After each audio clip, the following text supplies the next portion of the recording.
In a way, we should be thankful for the experience of Donald Trump as president. And I'll tell you why. If you're thinking, oh, he's going to go on the love fest about Trump, no, I'm not. In fact, just the opposite. Having Trump for the 4 years we've had him, as bad as it's been, has done us a great service. And I'll tell you about it. Jim Walsh here. Jim Walsh Online, commentary on the issues of the day. You ask me, who the hell am I? Well, basically, I'm a guy with a lot of opinions. And this is one of them. Hope you enjoy it. Comment below. Love to hear your comments. Get your reaction. You can thumbs up or thumbs down as you see fit. Tell your friends if you like it. Please subscribe and ring the bell for notifications.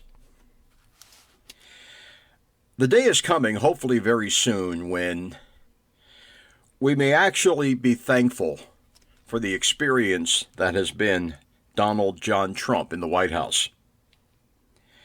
And I'm going to tell you why. I have a friend. Yes, I really do. His name is John Grayson. He's a radio talk show host in Kansas City, KMBZ, fine station.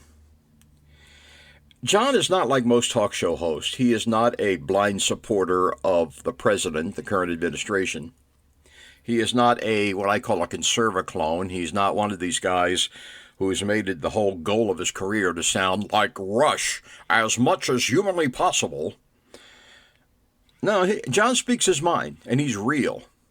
And occasionally he has opinions that go against the grain of what's supposed to be talk radio in this era.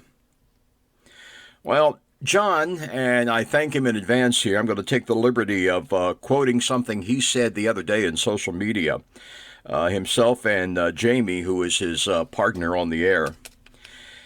He said, yesterday Jamie and I invited a guest on to talk about Juneteenth and the history of the Emancipation Proclamation. We announced the segment going into the break. Right before we brought the lady on, immediately a text popped up saying, I spit on Juneteenth, followed by several profanities in a tantrum about our upcoming segment. You can probably imagine for yourself what he's talking about. When I responded by saying, you're a little triggered there, snowflake, he responded by threatening to kick my ass, so high school. And he called me a N-word loving, F-word meaning gay bitch. Welcome to American Talk Radio circa 2020. And no, this is not a sick joke. John actually had that happen. I've had it too when I was in talk radio. The damnedest things would set people off. But anybody who does talk radio, who doesn't adhere to the accepted party line of the format, has been getting a lot of that lately. And it's bad because we're getting it. It's good because of what it's telling us about the state of the country. You know, not too long ago, a lot of us were thinking, hey, we got a black guy in the White House. Finally, this country is moving beyond its ugly, racist legacy. We're finally getting past all the things that have separated us for so long in America. Things that led us to a civil war a century and a half ago. The thing that led to all the ugliness in this country in the 60s, with the backlash to the civil rights movement, Jim Crow, segregation, everything else. A lot of us tried to convince ourselves that all that was behind us with the election of a black president. Boy, were we wrong. Wishful thinking, maybe. But a lot of us tried to tell ourselves just that yeah, this is it. We're finally moving beyond the racial thing that has been such a crucial part of the fabric of this country since the very beginning. We were wrong. And we found out very quickly, but what did it take for us to realize just how bad things really were? It was the arrival of a guy like Donald Trump who empowered all of those racist assholes out there who have been sitting back quietly, afraid to make too much of a wave. All of a sudden, he empowered them and they started speaking up again with their ugly, racist ideas. Now, that may not be a pleasant thing to go through, but I would contend it's healthy. You know, if you have a pain, let's say you have a pain in your chest. Yeah, so you go to the doctor and you say, Doc, I've got this pain in my chest. Can you give me something to make the pain go away?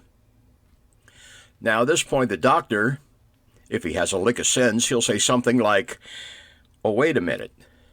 Yeah, I can give you something to make the pain go away, but maybe before we do that, let's try and find out what's causing the problem in the first place. I mean, I don't know. You could have a problem with your heart. You could have some kind of serious pulmonary disease, and you would have to go on antibiotics. It could be a lot of things.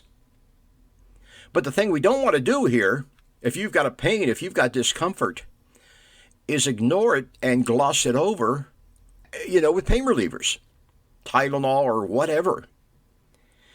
He said pain, and this actually happened to me one time when I was young, and the doctor said, pain is your body telling you something is wrong. You got to learn to listen to it. It's a warning. It's a wake-up call that something is going on here, and you're going to be in serious trouble if you keep ignoring it. That happened to me when I was in my late 20s. I went to the doctor and I said just that. I says, can you do something about this pain? He says, well, let's find out what it is. The bottom line was I had a disease called pleurisy. It's a lung disease, kind of along the lines of pneumonia, that kind of thing, inflammation of the lining of the lung. Long story short, with a regimen of antibiotics, I was over it and back to work in a couple of days, and everything was fine. But consider that lesson in the context of the whole country. Something very ugly is going on with our national dialogue. A few years ago, we had our differences, but the left wing and the right wing, they could at least have civil discussions about issues and address them as issues and not as a reflection of each other, what they call ad hominem attacks, where you attack the person rather than the issue, as so many people do today. Well, that has changed, and we have this equivalent of a pain in our chest in this country. And that's a bad thing because nobody likes pain. Pain hurts, as Charlie Brown, I think, once said. But it's good because it's telling us that there's a problem here. Donald Trump has been that pain in our chest, rippling up our side arm. This could be serious. While a lot of us have tried to convince ourselves that we had moved on beyond the whole thing of racial animosity that was part of the very, very underlying structure. It was a cornerstone of the things that made this country what it is. A lot of us really tried to convince ourselves that we had moved beyond it. Well, now we're realizing how wrong we were. And for that, ironically, we probably owe Donald Trump a debt of gratitude for showing us just how sick we really were. He did not invent all the racism out there, as ugly as it is, as ugly as he is. And make no mistake, I think the man is a grifter of the lowest order. As a human being, he's probably the worst person to occupy the office since Nixon, easily. He's worse than Nixon. Nixon had, believe it or not, some degree of warmth. Nixon had a humanity. This guy is just a sociopath. But what he has inadvertently taught us about our country is something that we should be glad it happened at the end of the day. Yeah, I'm old enough to remember Nixon. I'm old enough to remember the whole Watergate thing. It happened my junior and senior years of high school. The summer before I started college was the summer when Nixon finally resigned, threw in the towel. I resign.